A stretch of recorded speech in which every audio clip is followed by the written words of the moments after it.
Hello everyone, আসসালামু আলাইকুম। Welcome back to my channel. কি অবস্থা সবার, কেমন আছেন? আই হোপ সবাই ভালো আছেন। তো আজকে হচ্ছে গিয়ে কোনো কাজের টপিক নিয়ে কথা বলবো না। যেহেতু অনেকদিন যাবত ধরে আমি কোনো ভিডিও মেক করছি না। কিছু সমস্যার জন্য হচ্ছে গিয়ে আমি মেক করা হচ্ছে না আরকি। যাই হোক, সব কথা তো আর সবাইকে সবকিছু খুলে বলা যায় না, সেটা পসিবলও না। তো আমার সাথে যেটা হয়ে গেল কিছুদিন যাবৎ, কিছুদিন আগে অবধি যেটা হয়ে গেল সেটা আমি আপনাদের সাথে শেয়ার করব। তো প্লিজ আমার ভিডিওটা আ মনোযোগ সহকারে শুনবেন। যেটা আমার সাথে হয়ে গেল সেটা যাতে অন্য কারো সাথে না হয়, এটাই আমি চাই। যাই হোক, যে কারণে যে কথাগুলো বলার জন্য আমি ভিডিওটা মেক করলাম, সেই কথাটা আমি বলে ফেলি যাতে আপনারাও সতর্ক হতে পারেন। কারণ যেহেতু হচ্ছে ভিডিওটা অনেক ছোট, তো লং করতে আ আমার ভালোও লাগে না। তো কিছুদিন ধরে আসলে মন মানসিকতাটাও ভালো নাই। এজন্য ভিডিও মেক করতে ইচ্ছা করতেছে না। তো এটা হচ্ছে গিয়ে কিছুদিন আগের কথা আরকি। তো আমি আসলে ঠান্ডা লাগছে, সর্দি, কাশি এগুলা তো থাকেই। কারণ যেহেতু ঠান্ডা ঢুকছে। তো এই সমস্যার কারণে আমি একটু রেস্টে ছিলাম দুপুরবেলা আরকি। তো খারাপও লাগতেছে।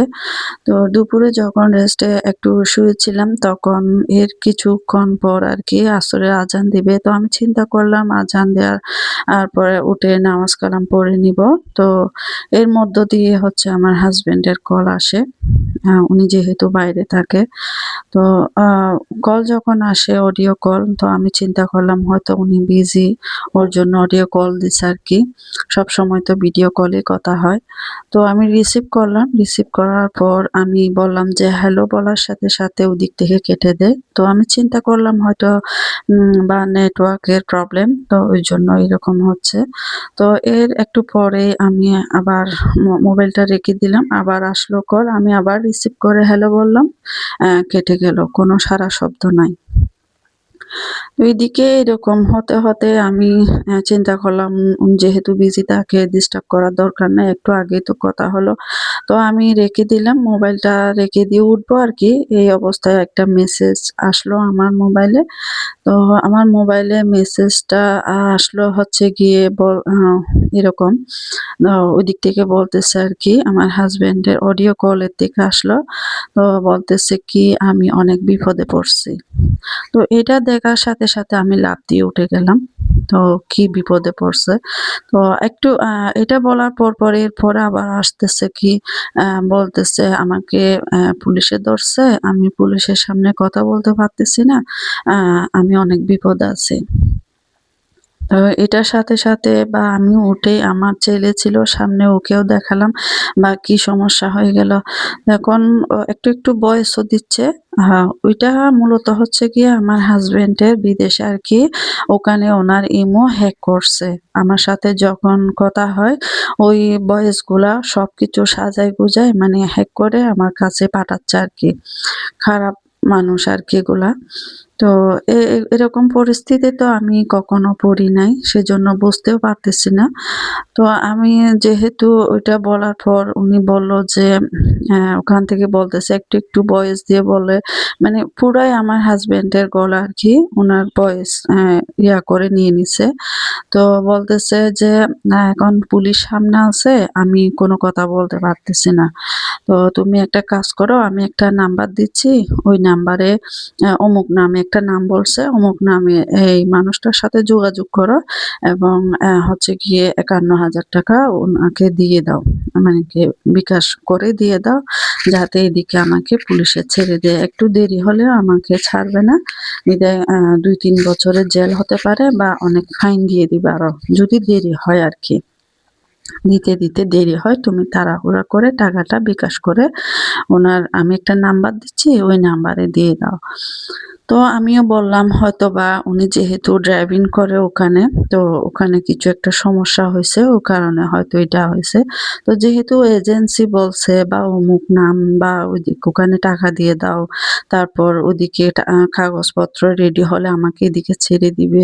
তো এই ধরনের কথাবার্তা আরকি সবকিছু মানে মানে অবিশ্বাস করার মতো তেমন কিছুই না। সবকিছু বিশ্বাস মানে করার মতো আরকি। তো সব মেয়েরাই তো আসলে হাসব্যান্ডের পাগল। হাসব্যান্ডের বিপদ হলে কোন মহিলা বা কোন ওয়াইফ তার হাসব্যান্ডের কথা শুনে চুপ করে থাকবে, তাই না? তো আমিও তো সেটাই, আমার মাথায় আর কোনো কিছু কাজ করতেছে না। আমার মাথায় শুধু একটাই কাজ করতেছে, আমার হাসব্যান্ড বিপদে পড়ছে বা আমি যদি তাড়াতাড়ি করে যদি টাকা ওদিকে বিকাশ করে না দিই তাহলে তো সমস্যা হয়ে যাবে।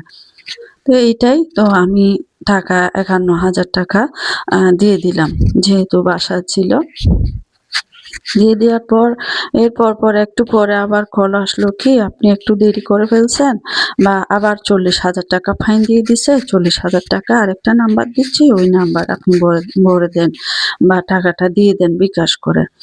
তো আমি মানে চিন্তা করতেছি এখন আবার ৪০,০০০ তো কোথা থেকে দিব? তো আমার বোনের হাসব্যান্ড আসছিল বাইরে থেকে, উনাকে আমি আমার বোনকে বললাম, "এরকম তোর ভাইয়ার বিপদ বা আমাকে এরকম টাকা দিতে হবে।" যাই হোক যেকোনো কিছু বললাম আরকি।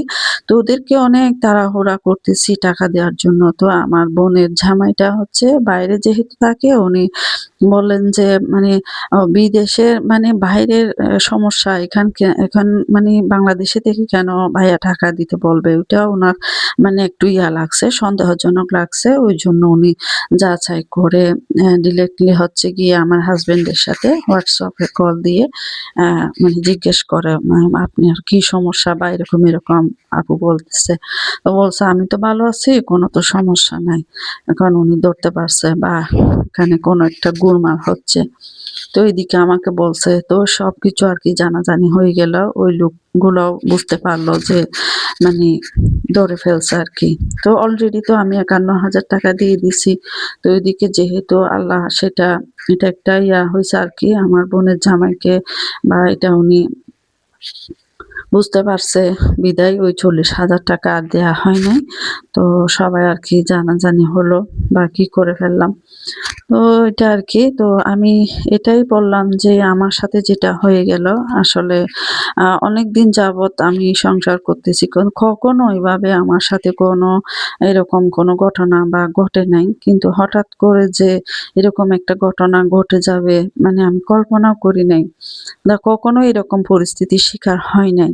যদি বা হতাম তাহলে একটু সতর্ক হতাম আরকি। তো যেটা আমার সাথে হয়েছে সেটা যাতে অন্য কারো সাথে না হয়, ওইজন্য আমি আপনাদের সাথে শেয়ার করলাম। প্লিজ কেউ নেগেটিভলি দেখবেন না। তো সবাই আসলে মানে সবাই ভালো থাক বা আমার মতোই বিপদের সম্মুখীন না হোক, এটাই আমি চাচ্ছি। এর থেকে আর বেশি কিছু না।